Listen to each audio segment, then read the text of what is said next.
بسم اللہ الرحمن الرحیم۔ امام زین العابدین علیہ السلام امام حسین علیہ السلام کے جانشین ہیں اور سلسلہ امامت میں آپ چوتھے امام ہیں۔ آپ علیہ السلام 5 شعبان 38 ہجری کو مدینہ منورہ میں پیدا ہوئے۔ آپ کی والدہ کا نام بی بی شہر بانو ہے۔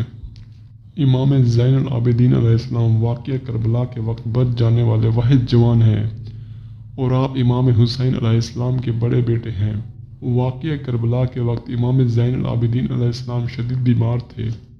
جب یزید کی فوج نے امام زین العابدین علیہ السلام کو قتل کرنے کے لیے خیموں پر حملہ کیا تو بی بی زینب علیہ السلام جو کہ آپ کی پھوپھی ہیں انہوں نے آپ کی حفاظت کی اور آپ کی ڈھال بن گئیں۔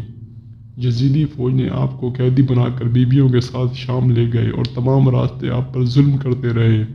لوگ آپ پر پتھر برساتے رہے، تانے کستے رہے، بیبیوں کا مذاق اڑاتے رہے۔ آپ نے یہ سب کچھ صبر و تحمل کے ساتھ برداشت کیا۔ پھر جب یزید نے آپ کو بیبیوں کے ساتھ قید خانے میں ڈال دیا تو آپ نے یہ سب کچھ اللہ کے دین کی خاطر برداشت کیا۔ 1 سال کے بعد حضرت زینب علیہ السلام اور آپ کے خطبوں کی وجہ سے یزید کی حکومت میں ہلچل مچ گئی اور لوگ یزید کے خلاف بغاوت کرنے لگے۔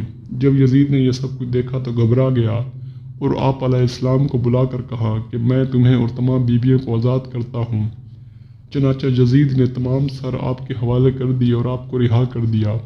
تمام بیبیاں اور آپ سب سے پہلے کربلا آئے اور ان سروں کو ان کی میت کے ساتھ دفن کیا اور پھر مدینہ چلے گئے۔ آپ علیہ السلام 40 سال تک خون کے آنسو روتے رہے۔ روایت میں آتا ہے کہ واقعہ کربلا کے بعد امام زین العابدین علیہ السلام پوری زندگی نہیں مسکرائے۔ باقی تمام زندگی آپ مدینہ منورہ میں اسلام کی تعلیمات دیتے رہے اور لوگوں کو ہدایت کی دعوت دیتے رہے۔ یہ سن 95 ہجری تھا جب عبد الملک بن مروان کے بیٹے ولید بن عبد الملک نے ایک مرتبہ پھر بنو امیہ کی بنو ہاشم سے دشمنی کا مظاہرہ کرتے ہوئے آپ علیہ السلام کو زہر دے دیا اور اس زہر نے فوراً آپ کے جگر پر حملہ کیا۔ یہ 25 محرم 95 ہجری تھا جب امام زین العابدین علیہ السلام نے اس دنیا فانی کو چھوڑا اور اپنے بابا امام حسین علیہ السلام سے جا ملے۔